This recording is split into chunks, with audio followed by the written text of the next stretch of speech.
Alors aujourd'hui, un petit truc amusant qu'on voit traîner par-ci par-là sur Internet, où on nous demande de calculer la racine carrée de, vous voyez déjà la taille, 4, 4, 4, 4, 2, 2, 2, 2, 2 et 5.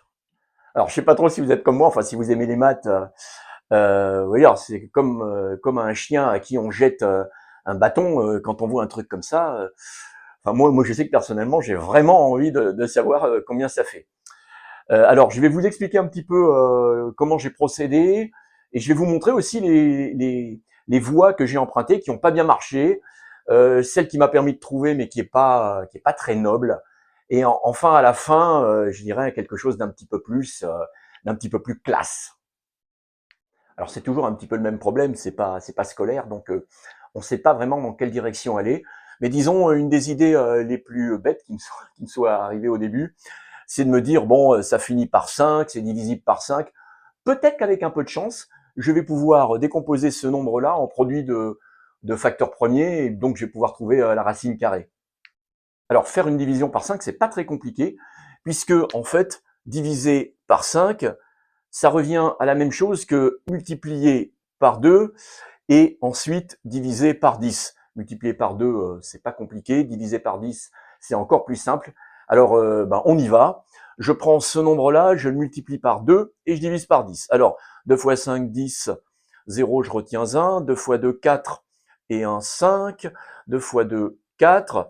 2 fois 2, et on voit bien que on revient, on remonte, et ça fait un truc comme ça. 8, 8, 8, 4, 4, 4, 4, 5, 0.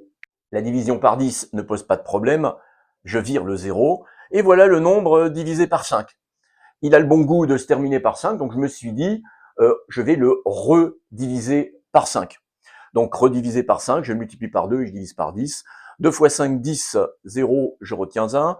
2 fois 4, 8 et 1, 9. 2 fois 4, 8, 8, 8. Donc voilà, c'est pas très dur, heureusement. Alors là, ça devient un peu plus compliqué. 2 fois 8, 16, 6, je retiens 1. 2 fois 8, 16 et 1, 17, je retiens 1. 2 fois 8, 16 et 1, 17, je retiens 1. 2 fois 8, 16 et 1, 17. Et voilà le nombre multiplié par 2. Je le divise par 10, donc le 0 se vire. Et après une autre division par 5, voilà ce que j'obtiens. Alors arrivé ici, bon malheureusement il se termine par 9. On peut regarder s'il est divisible par 3 en additionnant tous ces chiffres. Il n'est pas divisible par 3, il n'est pas divisible par 9. Bon, je n'ai pas fait le fier. J'ai essayé des divisions par donc 1, 2, 3, 4, 5, ça marche pas. J'ai essayé par 7, ça marchait pas. J'ai essayé par 8, 9, 10, par 11. 11, c'est toujours, bon, ça marchait pas. Je me suis même descendu jusqu'à essayer une division par 13 avec un peu d'espoir. Et non, alors 17, j'ai renoncé parce que je me sentais pas capable. Et ce qui est assez drôle, c'est que une fois que j'ai fait toutes mes recherches, donc je me suis dit, je vais taper ce truc-là sur ma calculatrice pour voir en fait quels sont les diviseurs de ce nombre-là qui est en haut. Alors bon, j'ai regardé et ce nombre-là, en fait, si on doit le décomposer en produit de facteurs premiers, ça fait 5 au carré. Bah ouais, ça j'avais trouvé, divisé par 5 et divisé par 5. Et après, mort de rire, 67 au carré fois 199 au carré, c'est-à-dire que j'aurais pu continuer longtemps avant d'arriver à 67. Bon bref, il fallait donc que je change de voie. La deuxième question que je me suis posée, c'est si ce nombre-là fait 10 chiffres, sa racine carrée fait combien de chiffres? Alors, instinctivement, j'ai dit ça doit faire 5. Alors on va essayer de le démontrer. Si je prends par exemple un nombre x qui est compris entre 10 puissance n et 10 puissance n plus 1, donc écrit comme ça, donc 10 puissance n, c'est le plus petit nombre ayant n chiffres, puisque c'est 1 suivi de n0, et 10 puissance n plus 1, c'est le plus petit ayant n plus 1 chiffre, donc j'ai mis un strictement. Donc les nombres qui sont compris entre 10 puissance n et 10 puissance n plus 1 ont n chiffres. Je vais y arriver. Ont, pardon, n chiffres. Si jamais je l'élève au carré, ça fera donc que x au carré est compris entre 10 puissance 2n et 10 puissance 2n plus 2. Conclusion, le nombre au carré, il comprend 2n ou bien, alors attention, donc on est strictement inférieur à 2n plus 2, qui est le 10 puissance 2n plus 2, qui est le plus petit nombre comportant 2n plus 2 chiffres. Donc ici, strictement inférieur, ça me fera 2n plus 1 chiffres. Donc, si j'ai un nombre qui comporte 4 chiffres, son carré en comportera 8 ou 9. Si j'ai un nombre qui comporte 5 chiffres, son carré en comportera 10 ou 11. Et si j'ai un nombre qui comporte 6 chiffres, hein, pour appliquer la formule du dessus, son carré en comportera 12 ou 13 de chiffres. Conclusion, mon nombre ici, cette racine carrée-là, comportera donc 5 chiffres grâce à la petite démonstration qu'il y a au-dessus. Sachant cela, il n'est pas très difficile de comprendre que si j'élève un nombre au carré, le seul nombre dont le carré se termine par 5, c'est 5. Donc mon nombre de 5 chiffres, le voilà, il est ici, donc 1, 2, 3, 4, 5. Je sais qu'à droite, le dernier sera un 5. Et sans trop de réflexion, j'ai pu déterminer quel était le chiffre de gauche. Alors, le chiffre de gauche, si c'était un 5, ça ferait 5 fois 5, 25. Ici, j'ai un 44. Ce serait un peu difficilement possible parce que si vous posez l'opération, même avec des trous, vous allez voir que 5 fois 5, 25, pour arriver à 44, ça ferait vraiment beaucoup trop de retenue. Si vous faites 6, 6 fois 6, 36, pour arriver à 44, il en faut 8, c'est possible. Par contre, si vous faites 7, 7 fois 7, 49, vous allez dépasser ce qu'il y a. Donc le 7 dépasse, tout ce qu'il y a au-dessus de 7 n'est pas bon. Le 6 collerait. Le 5 pourrait fonctionner aussi, mais si vous posez l'opération, ce que j'ai fait à la main, même sans l'effectuer, vous allez voir que pour un 5 ici, c'est trop faible. Donc finalement, j'ai réussi à déterminer que ce nombre-là comporterait, le premier chiffre serait un 6, le dernier serait un 5, il m'en reste 3 à trouver. Alors, la fin de l'histoire, comme je l'ai dit au début, est pas très noble, puisque ayant déterminé cela, j'ai un peu essayé à tâtons. Je sais bien. Alors j'ai essayé, et c'est pas très dur à écrire, j'ai essayé ce produit-là, bien sûr, donc j'ai démarré avec un 5, j'ai mis 2 zéros et un 5, et j'ai vu que, en posant l'opération, faites-le, hein, j'ai vu que j'étais un peu trop en dessous. J'ai donc essayé ensuite 66, 0, 0,5 au carré. J'étais toujours en dessous, mais pas très loin. Donc je me suis dit que le 67 devait dépasser. Et ayant mis 2,6, mon instinct m'a dit que je pourrais peut-être essayer celui-là, qui était lui aussi légèrement en dessous. Et au final, en essayant celui-là, je suis tombé dessus. Donc c'est pas très noble, mais le but du jeu était quand même de trouver le résultat. Et j'ai donc trouvé que le résultat était ici, 66 665. Je vais vous présenter maintenant une autre façon de faire. Cette façon de faire là ne m'a pas pris énormément de temps. D'accord. L'autre façon de faire est beaucoup plus jolie, mais elle va nécessiter un peu plus de raisonnement et de réflexion. Alors, bien entendu, quand on voit ce nombre-là, on remarque tout de suite que là, il y a des 2 de 2 et là, il y a le double. Alors, ce qui m'a moins un peu gêné au début, c'est que des 4, il y en avait que 4, et des 2, il y en avait quand même, d'ailleurs j'en ai oublié un, et des 2, il y en avait 5. S'il y en avait eu autant l'un et l'autre, je sais pas, ça m'aurait peut-être plus plu. En tout cas, bon, on peut faire apparaître quelque chose qui est le double. Alors regardons ce que ça va donner.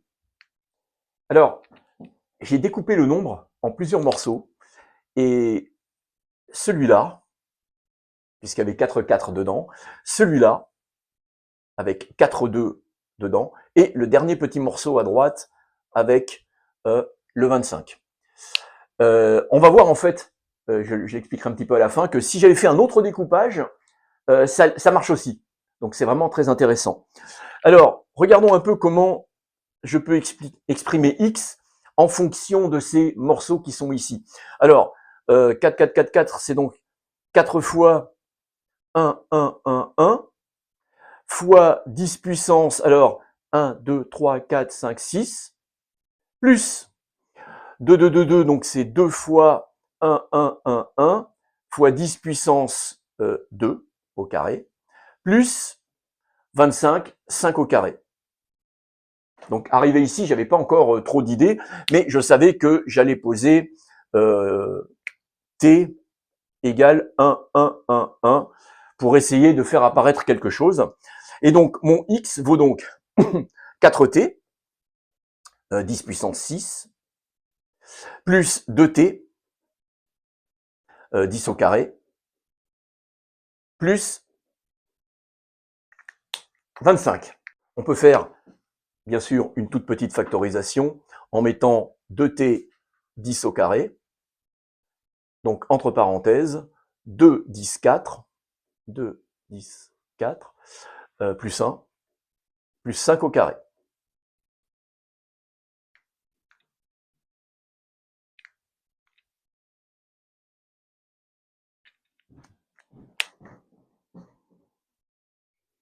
Alors, quand on regarde cette quantité ici, très clairement, il va falloir en prendre la racine carrée. Or, regardez bien ici, c'est un trinôme, enfin un polynôme, pardon, du premier degré. Ici, jamais naturellement un carré va apparaître. J'ai AT plus B, franchement, un carré n'apparaîtra pas. Donc l'idée, c'est de faire apparaître T encore une fois pour obtenir un trinôme du second degré pour lequel je vais pouvoir faire une factorisation et qui va me permettre d'en tirer la racine carrée. C'est pas évident à comprendre, je répète. Ici, en tout cas, pas question de tirer un carré, il n'y a pas de T au carré. Donc comment voulez-vous que je prenne la racine carrée? Ça va être compliqué. Donc il va falloir trouver une ruse. Alors voilà ce qu'on va faire. On va garder 2t 10 puissance 2. Et à l'intérieur de cette parenthèse-là, je vais faire réapparaître du t. Le but du jeu étant d'obtenir un trinôme du second degré qui, ça nous ferait bien plaisir que ce soit un carré parfait pour pouvoir en tirer la racine carrée. Alors, 2, 10, 4, donc 2. Et 10 puissance 4, 10, 100, 1000, 10 000. 10 000, 10 000, c'est 9 999, 9t, plus 1. Et l'autre plus 1, et plus le 5 au carré. Qu'est-ce qui s'est passé? Donc j'ai fait apparaître un autre t. En développant, j'aurai du t carré, donc un trinôme du second degré, que l'on étudie en classe de première. Et après, j'essaierai de faire ma factorisation, et si possible, avec un carré parfait. Alors, je vous laisse terminer le calcul, mais ça fait quand même quelque chose de super joli. 36t au carré, 10 au carré, plus 6t, 10 au carré, plus 25. Et cette chose-là a le bon goût de faire 6t plus 5, le tout au carré. 36, alors pardon, il manque un 10. 6 fois 10, t plus 5, ça fait donc au carré 36t2, oui, plus l'autre carré 25, plus le double produit. Voilà, ça colle parfaitement. Et cette expression, en fait, est ce carré-là. Et donc, on termine glorieusement. La grosse racine carrée vaut donc la racine carrée de ces choses-là, donc tout est positif. Elle vaut donc 60t plus 5. Et j'ai plus qu'à remplacer maintenant t par 1, 1, 1, 1, c'est-à-dire 6, 6, 6, 6, 0 plus 5, soit au final, ce qu'on avait trouvé par des façons moins nobles, 66 665. Alors si on découpe le nombre de cette façon, bien sûr les calculs vont changer, mais sur le principe, ça va rester la même chose. Ce truc-là fait donc 4t, 4444, fois 10 plus 2, fois 10 puissance 5, pour ajouter tous des zéros à droite, plus, et celui-là, c'est 2t, 2222, fois 10, plus 5. On arrange un petit peu les calculs et je vous passe le détail. Ça donne 4 10 au carré t plus 20 fois 10 puissance 4, etc. Et je me retrouve comme tout à l'heure avec le 10 puissance 4 et l'idée va consister à remplacer le 10 puissance 4 par 9t, donc 9999 plus 1. On développe toute cette chose-là, je vous laisse le faire aussi, et je vous donne juste combien ça fait à la fin. Ça donne exactement la même chose que ce qu'on avait trouvé tout à l'heure, et quand on y réfléchit, bon, j'aurais peut-être dû y réfléchir un peu plus, ça paraît assez logique, on avait mis la même inconnue, donc il n'y a pas trop de raison, j'espère, de trouver un autre carré à la fin. Mais vous pouvez tester, ça marche. Alors pour conclure, on peut regarder ce que donne par exemple, et puis c'est assez naturel de les regarder.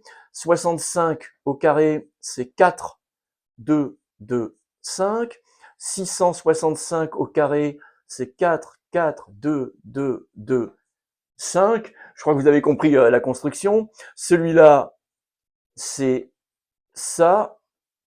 Donc c'est-à-dire un nombre de 4 égale au nombre de 6, un nombre de 2 avec 1 supplémentaire, et ça se termine par un 5. Celui-là, c'est-à-dire celui du jour, c'était comme ça, et donc 4, 4, 5, 2 et un 5. Et si on continue, par exemple, si j'en mettais alors 1, 2, 3, 4, 1, 2, 3, 4, 5 par exemple, au carré, pardon, j'ai oublié les carrés, excusez-moi, sinon ça fera bizarre. Eh bien là il y a 5, 6, donc je mets 5, 4, 1, 2, 3, 4, 5, je mets 6, 2, 3, 6, et je termine par un 5. Donc les carrés de ces nombres-là ont tous la même construction. J'imagine que ça doit se démontrer. Voilà, je vais peut-être y réfléchir pour une prochaine vidéo. Je vous remercie de m'avoir regardé.